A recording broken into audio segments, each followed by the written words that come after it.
I'm stating the incident exactly as it was sent to me. Hello, listeners. I am Rohan speaking. The story I'm about to tell you, I heard it directly from my cousin. It is an incident that happened to one of my uncles. An incident involving black magic. It happened like this. One day, a man came to my uncle's house and said, "I'm going to a place where a child has died. Arrangements have been made to bury him there. Will you come with me?" My uncle replied, "Yes, sure, I can go." Then the two of them went to that place. Upon arriving, they saw a baby laid out on the ground. A baby who had passed away at least 15 days ago. The baby was only 15 or 16 days old.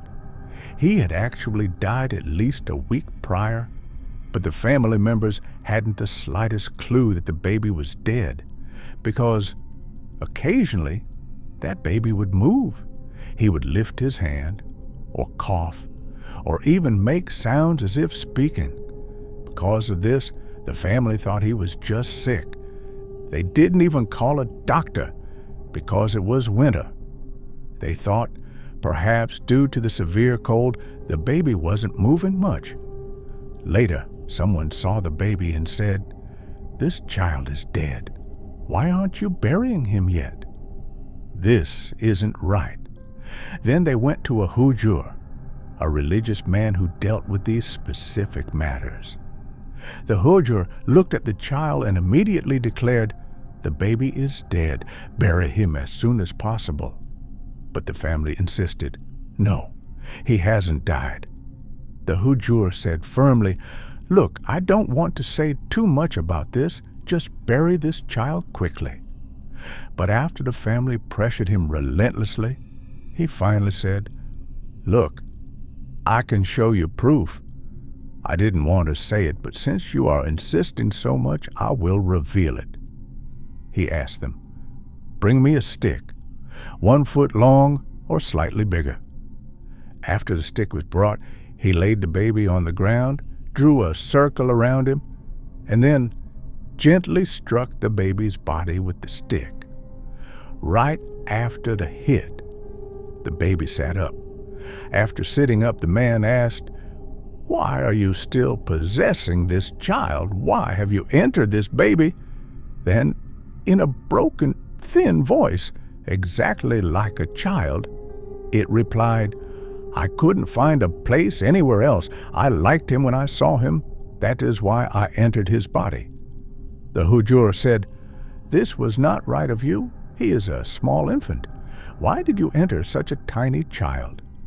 The entity replied, "No, I won't go. I will stay right here." The Hujur commanded, "No, you must leave. Leave him alone. If you leave quietly, it will be better for you. Otherwise, I will have to use other methods." Even after saying this, the entity possessing the dead child said, "No, I won't go." Then it was beaten severely with a stick. It was thrashed. After the beating, it finally said, "Okay, I will go." Then the Hujur recited some mantras and blew air onto the baby.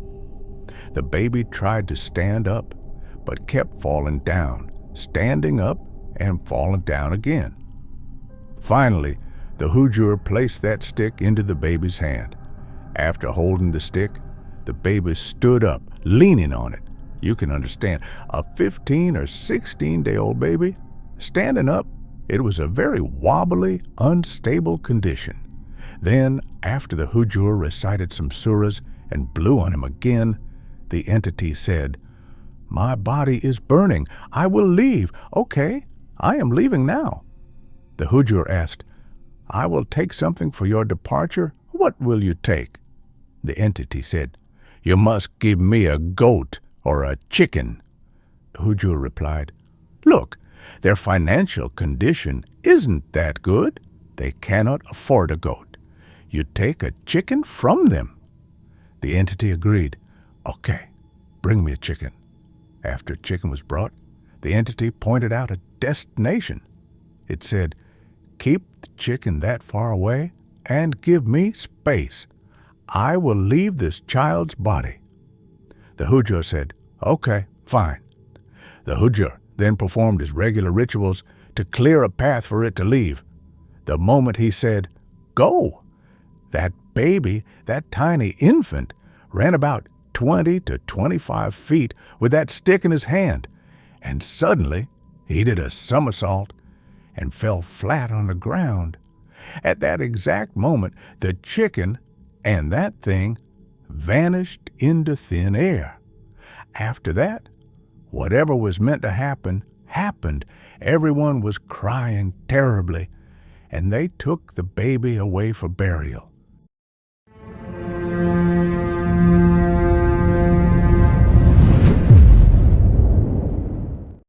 I am sharing this event with you exactly as he described it to me. Hello, listeners. I am Mizan, speaking from Kilgaon, Meradia. The story I am about to share isn't fiction. It is a terrifying reality that my family lived through. The year was 1989. The area we lived in was low-lying. In the rainy season, it would be submerged in water, and in the dry season, people used it for paddy farming. It was the dry season back then. Our house stood on a piece of raised land right next to a massive pond that spanned about an acre. It was isolated and quiet. My mother had a habit of waking up late at night.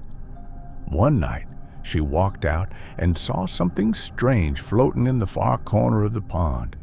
It looked like a large traditional rice boiling pot.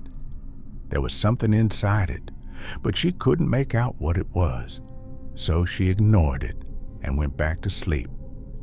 The second day, she saw it again. The pot was floating. This time, she could clearly see something in the middle, but still couldn't identify it.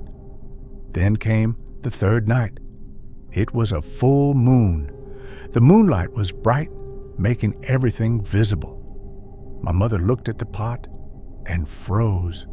Inside that floating vessel lay a baby about 2 or 3 months old, lying on its back, waving its tiny hands and legs. Terrified, she ran back inside and woke my father. She said, "I saw something. You have to come see this." My father didn't believe her. He said, "No, that's impossible. You must be hallucinating." He comforted her, and they went back to sleep. A few days later, my mother woke up again. This time, she took my father with her. They stood outside, staring at the dark water. The pot was there. The baby was there, moving its limbs. "Look," she whispered. My father saw it, and he was terrified. But they didn't run immediately. They watched in horror as the pot started moving. It was coming towards them fast. Panic took over. My father grabbed my mother, and they rushed inside, locking the door tight.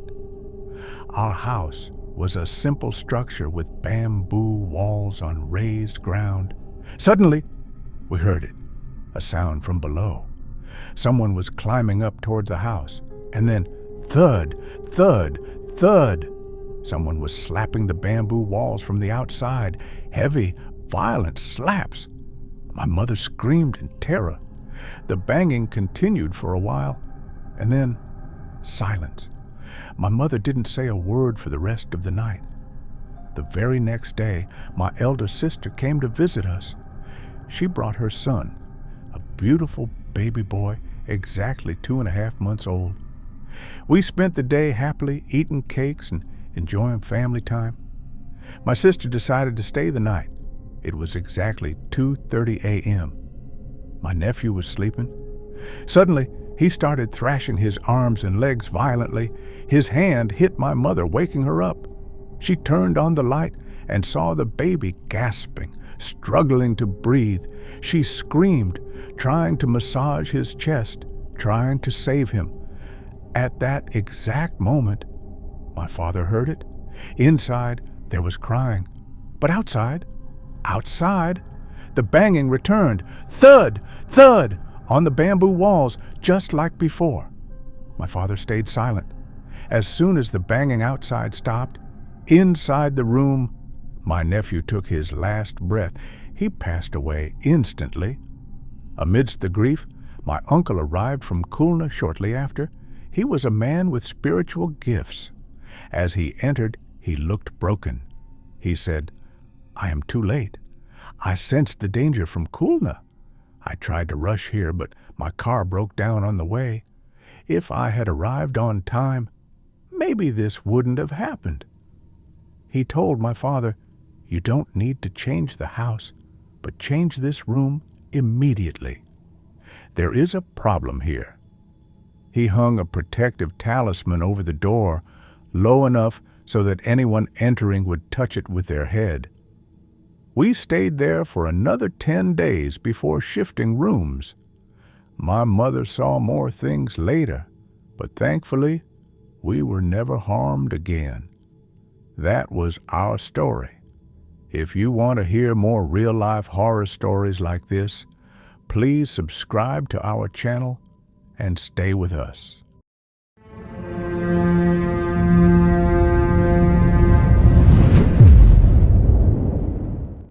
I am telling it exactly as the incident was shared with me.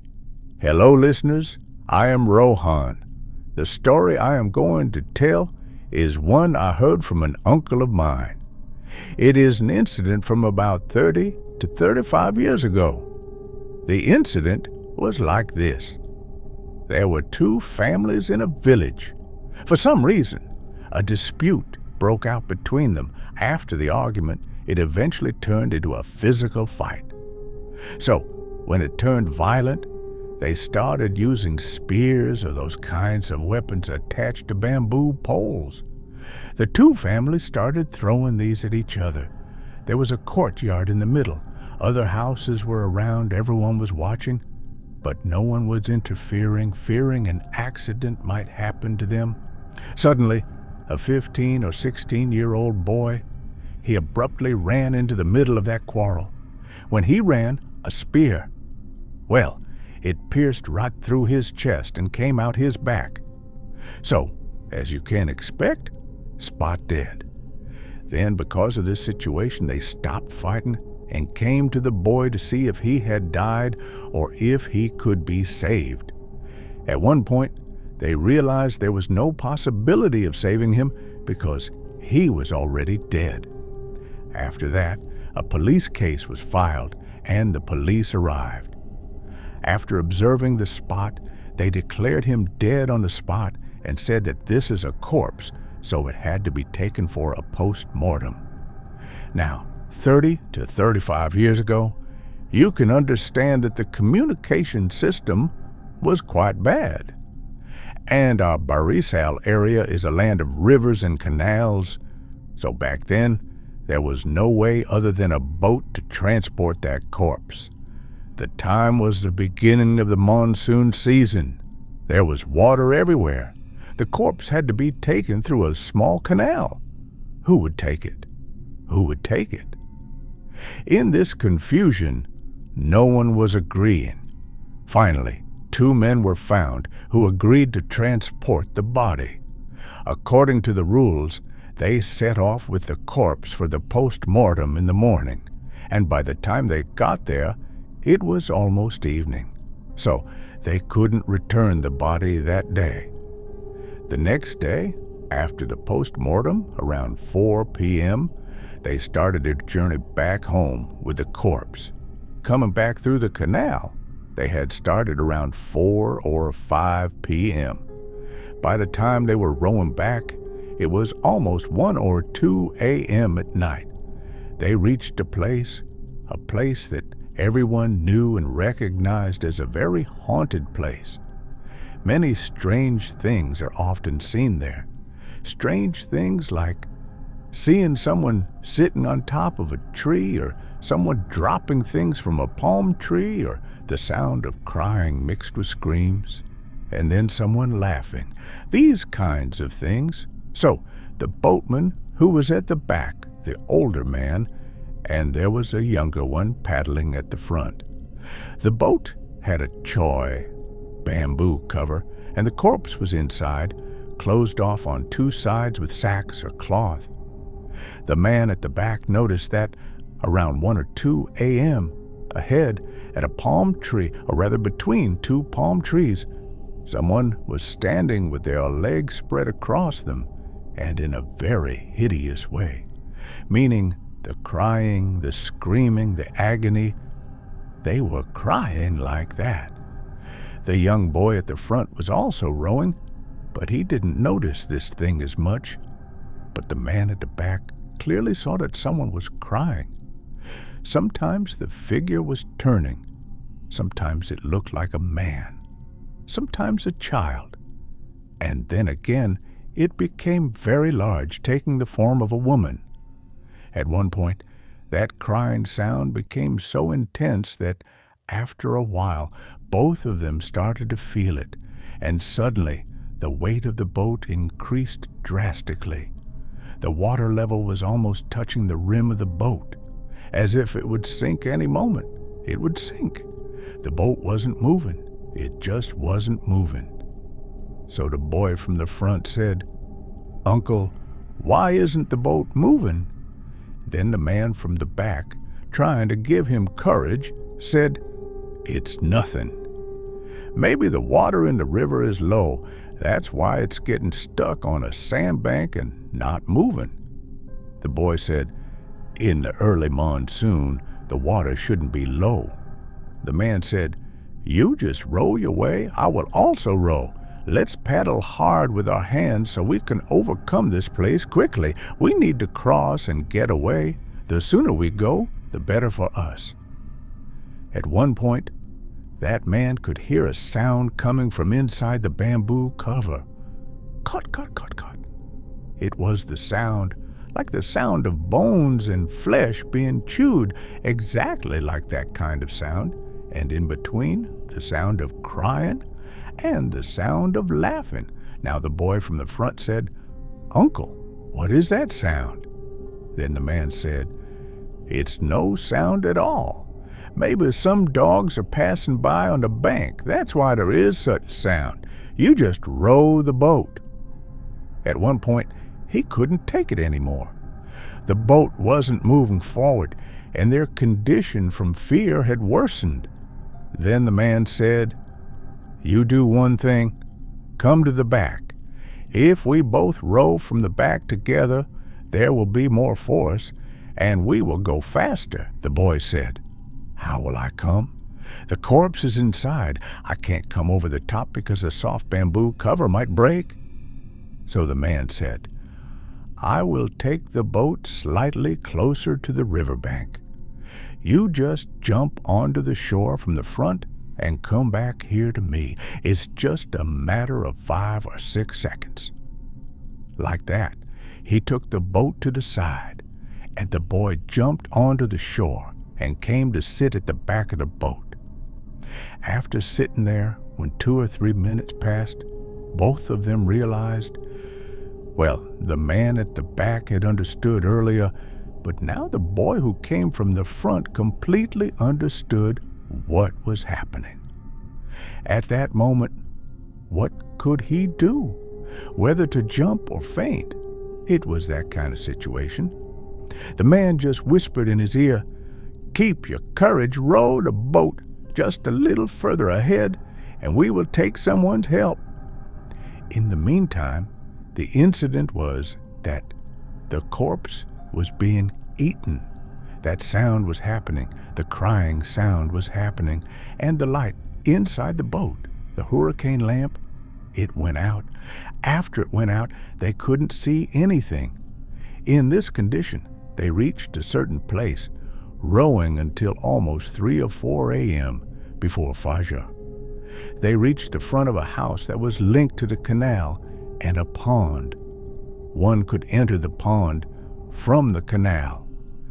In such a state, when they entered that pond, they appealed for help to the people in that house, screaming, "Please, sorry, help us. We were carrying a corpse boat. Our hurricane lamp, our light is gone, it went out." Because of this shouting, people came out of that house. Many people came out after all the screaming that someone was in danger. Then they asked, "What happened to you?" They said, "Our light went out. We need a light." Then they brought a light from the house, and they waited there until the azan was given. They got out of the boat at that house where they gave the light. Later, that man kept observing the boat to see what was happening inside, because he was carrying a corpse. If he couldn't take anything home, it would feel bad to them that I took a liability, but I couldn't fulfill it. At the end, when the azan was given, suddenly, visibly, everyone saw that the boat rose up quite a bit, meaning as much weight as there was. Where the water was touching the rim, the boat rose up significantly. Then they realized that, yes, whatever was there had left. This happened exactly with the azan. Later, they took the boat again, and they didn't say anything to the people of that house. They just said, "We came from far away. We are tired. We are waiting." But inside, they were terrified. Later, they started towards home again with that boat, and at least when they went, the gate was, in the meantime, the corpse was half the portion was already finished, meaning it couldn't finish the whole thing. From the bottom, half was gone. Later, that remains were buried, and everyone knows this. Everyone in that area is fairly familiar with this story.